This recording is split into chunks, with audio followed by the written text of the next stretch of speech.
Assalamualaikum warahmatullahi wabarakatuh. Nama saya Nur Aini Mulyadi, NIM C301-20003, jurusan S1 Akuntansi Fakultas Ekonomi dan Bisnis. Nah, jadi demi memenuhi tugas mata kuliah Statistik Multivariat, saya akan melakukan tutorial cara menguji data primer menggunakan SPSS. Jadi langsung saja kita buka di datanya, share screen.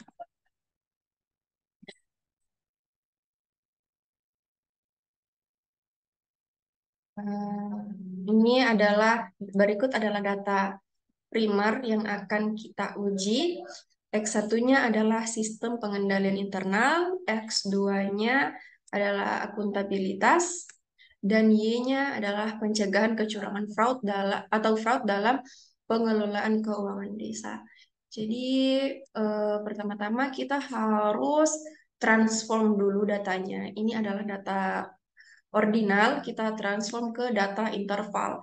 Nah, dengan cara add-ins, analyze, kemudian success 5 interval. Data range-nya ini kita pilih. Jadi kita pilih itu dari sini, kita blok dari angka 1 sampai 8 itu total itemnya, blok sampai bawah. Ini ada 60, berarti 60 responden. Kemudian sel outputnya itu kita mau taruh di mana hasilnya. Misalnya taruh di sini. Oke. Nah, berikut adalah data intervalnya sudah ada. Kemudian kita jumlahkan. Kita jumlahkan lalu di blok ke bawah. Lakukan hal yang sama pada X2. X2 juga di add-ins, analyze, success interval, kemudian kita blok dari item pertanyaan 1 sampai 8 sampai responden ke 60. Kemudian outputnya kita misalnya taruh di sini. Oke. Kemudian kita jumlahkan dan tarik ke bawah. Ke bawah. Lalu untuk Y-nya lakukan hal yang sama. Kita add in, analyze access interval, kemudian di blok.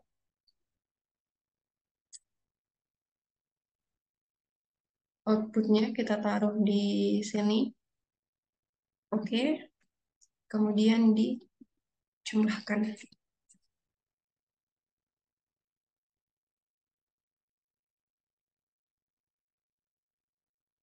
Nah, jumlahkan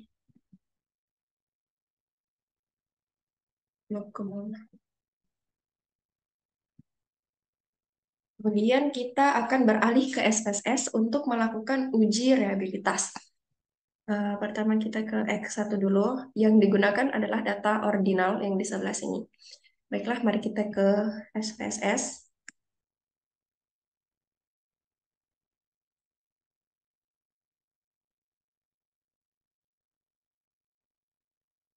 Jadi kita copy dulu.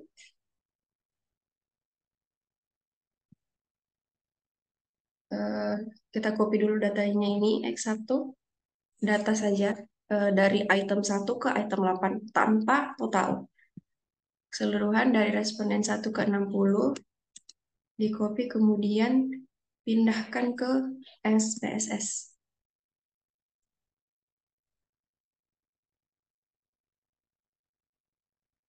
Nah, kemudian kita ke variable view untuk mengganti name-nya X1 Q1, X1 Q2, begitu seterusnya sampai dia Q8.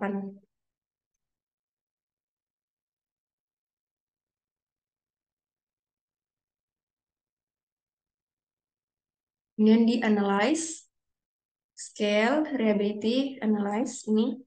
Kemudian kita pindahkan seluruh item yang ada di sebelah kiri ke item yang sebelah kanan. Kemudian kita statistik, dan ini dicentang ya, yang item, scale, Still if item delete, correlation, kemudian continue, dan oke. Nah, di sini bisa kita lihat bahwa di tabel reliability statistics. Nah, sebuah variabel dikatakan reliable apabila nilai Cronbach alfanya di atas 0,60. Nah, di sini X1 nilai Cronbach alfanya adalah 0, maaf, ini adalah tabel reliability statistik. Nah, diperlihatkan di sini bahwa nilai Cronbach alpha dari X1 adalah 0,89, di mana nilainya ini di atas 0,60, sehingga X1 dikatakan reliable. Kemudian kita uji lagi apakah X1 ini valid, menggunakan uji validitas. Dengan cara kita ke Excel dulu, kita copy jumlah ini, totalnya ini di copy semua, kemudian pindahkan ke SPSS.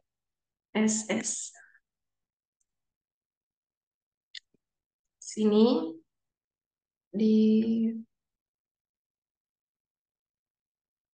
paste di sini. Nah, ini adalah TX1. Kemudian kita scale, ini kita ganti jadi, maaf, kita ganti jadi scale semuanya.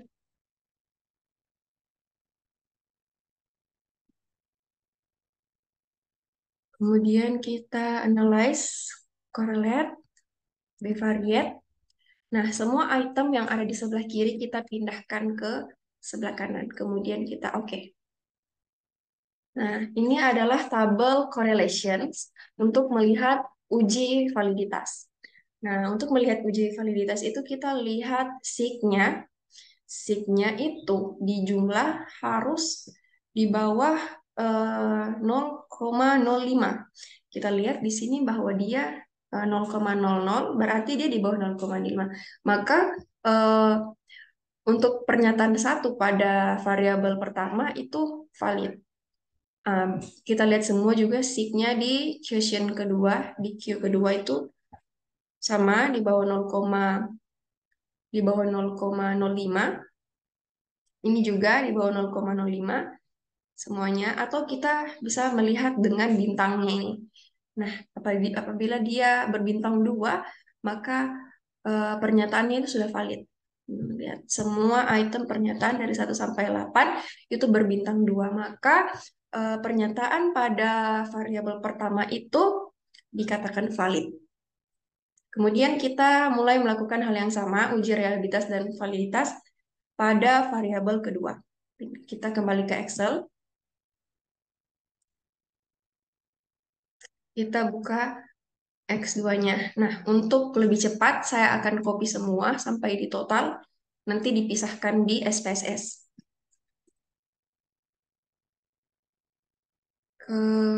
Ini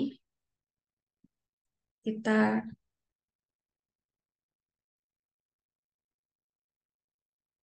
delete dulu untuk data yang TX1.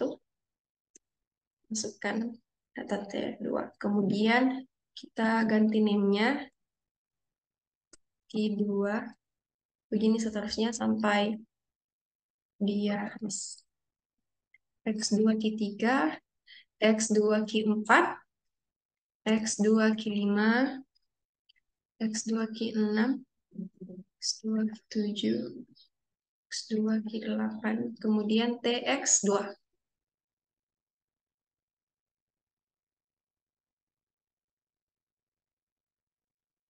Nah, kemudian kita ke analyze, scale, reliability analyze.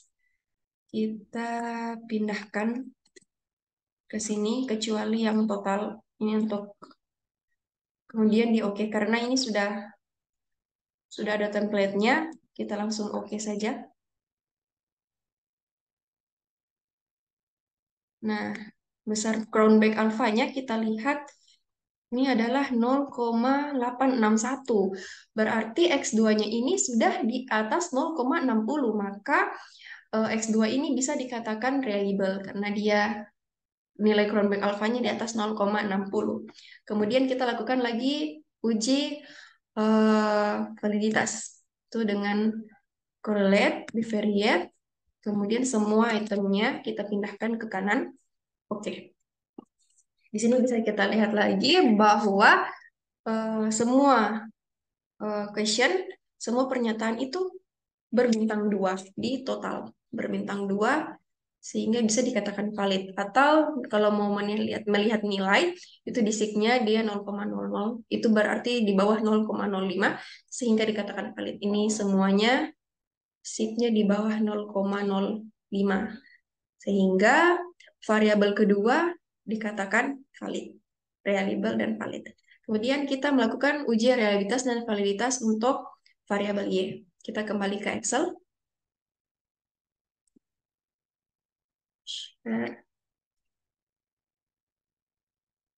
Lalu kita copy semua dengan totalnya, copy, pindahkan ke SPSS.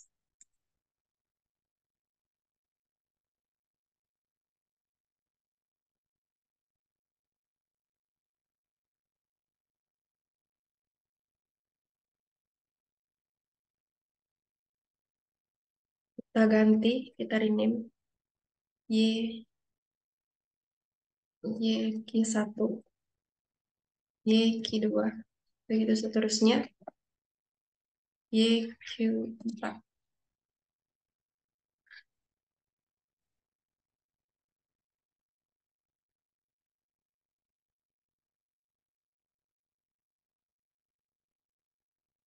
Kemudian kita ubah ini menjadi scale.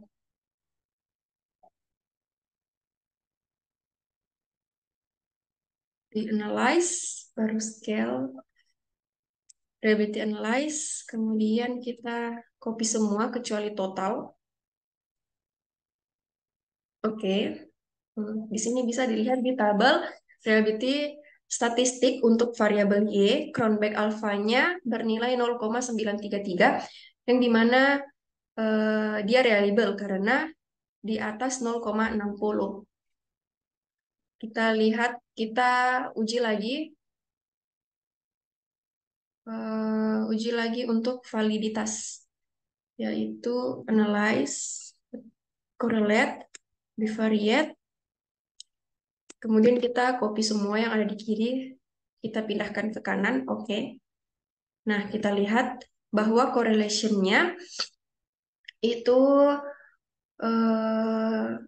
YQ1-nya sig-nya 0,00, YQ2-nya juga 0,00, Y3-nya juga 0,00, YQ5-nya juga 0,00 sig-nya, atau dia berbintang 2. Sehingga variabel Y dikatakan valid. Sehingga dari semua uji reliabilitas dan validitas, variabel pertama, variabel X1, dia reliable dan valid, variabel X2 dia reliable dan valid juga, kemudian variabel Y juga reliable dan valid. Kemudian kita melakukan uji asumsi klasik dengan cara kita copy di ini,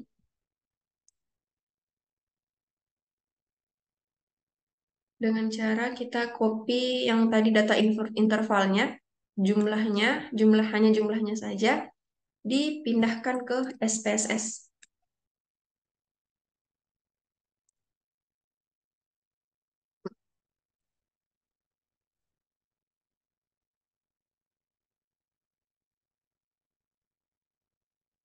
Kemudian X2-nya juga dipindahkan ke SPSS. Jumlah-jumlahnya.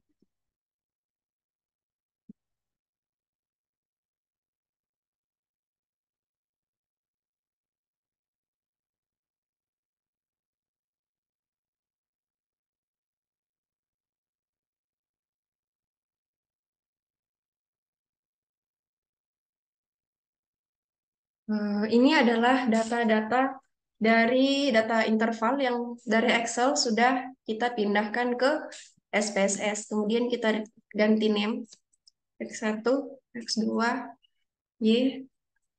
Ini ganti scale, scale, dan scale. Nah, untuk melihat apakah dia normal atau tidak, kita regression, linear. Dependent adalah variabel Y, independent adalah variabel X, kemudian kita statistik, centang, covariant matrix, R squared, deskriptif, kemudian Durbin-Watson. Kemudian continue, plots, kita ke sresit ke variabel Y, spread ke variabel X, kemudian kita centang histogram dan normal probability plot. Continue dan save, kita centang unstandardized yang di sebelah kanan, kemudian continue, lalu klik OK. Kita tunggu.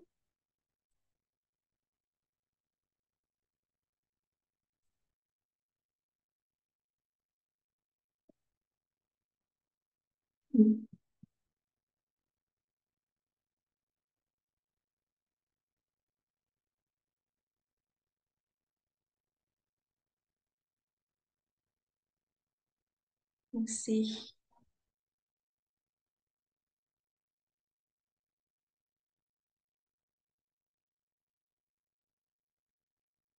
lama ya. Maaf kalau lama, saya ulang. Regresi, linear. Nah, sudah keluar. Kita lihat untuk melihat normal atau tidaknya, kita lihat ini histogramnya. Apabila garis melengkungnya ini berada di tengah-tengah, maka bisa dikatakan normal, bahwa data itu normal. Kemudian kita lihat normal p-plotnya. Apabila titik-titik ini berada mengelilingi mendekati garis miring ini, maka data kita bisa dikatakan normal.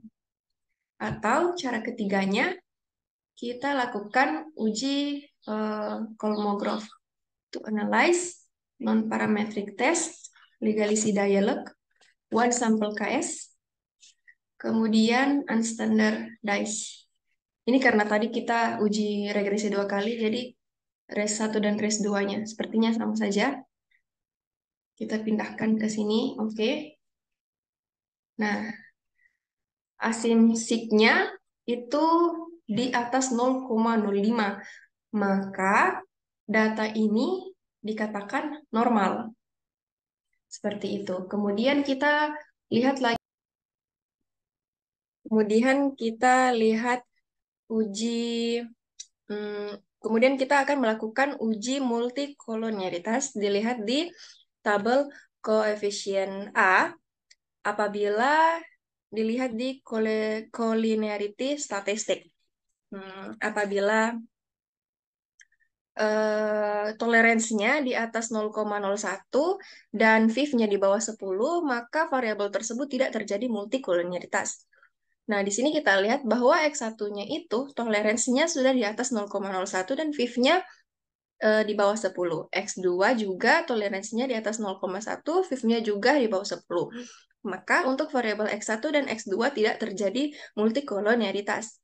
Kemudian kita lakukan uji heterokedastisitas, dilihat dari scatter plot. Nah, dilihat dari scatter plot ini, apabila titik-titiknya menyebar, maka tidak terjadi heterokedastisitas. Seperti pada di gambar ini, titik-titiknya menyebar. Sehingga dia tidak terjadi hetero. Variabelnya tidak terjadi heterokedastisitas. Kemudian, kita lakukan lagi uji regresi linear berganda. Kita melihat di tabel koefisien A, itu di sig-nya. Apabila jumlah sig-nya itu di bawah 0,05, maka dikatakan variabel tersebut berpengaruh signifikan terhadap Y. Kita lihat di sini untuk variabel X1, sig-nya itu di bawah 0,05, yaitu berjumlah 0,00. dan X2-nya juga di bawah 0,05 sehingga dikatakan bahwa X1 dan X2 ini berpengaruh secara signifikan terhadap variabel Y, berpengaruh parsial. Itu adalah cara pertama. Nah, untuk melihat cara keduanya, kita menggunakan rumus. Kita menggunakan rumus A per 2 titik koma N kurang K kurang 1. A itu 0,05 dibagi 2, N-nya adalah jumlah responden 60, K-nya adalah jumlah variabel sebanyak 2 dikurang 1. Maka 0,05 dan 57 kita hanya melihat angka ini di daftar tabel uji T. Tabel uji T, kita lihat nih 0,025 di baris 57, yaitu 2,00247. Kita kembali ke rumus, T hitung harus lebih besar dari T tabel. Jadi, kita lihat di SPSS, T hitungnya ini adalah 9,644 dan 3,532 yang tentunya lebih besar dari T tabelnya 2,0024. Sehingga dengan cara kedua pun bisa diketahui bahwa variabel X1 dan X2 berpengaruh secara signifikan.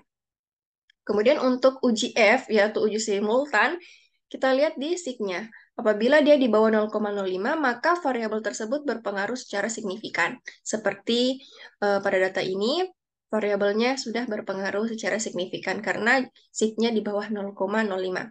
Itu adalah cara pertama. Nah, kemudian untuk menggunakan cara kedua, kita harus menghitung menggunakan ini, K per N kurang K.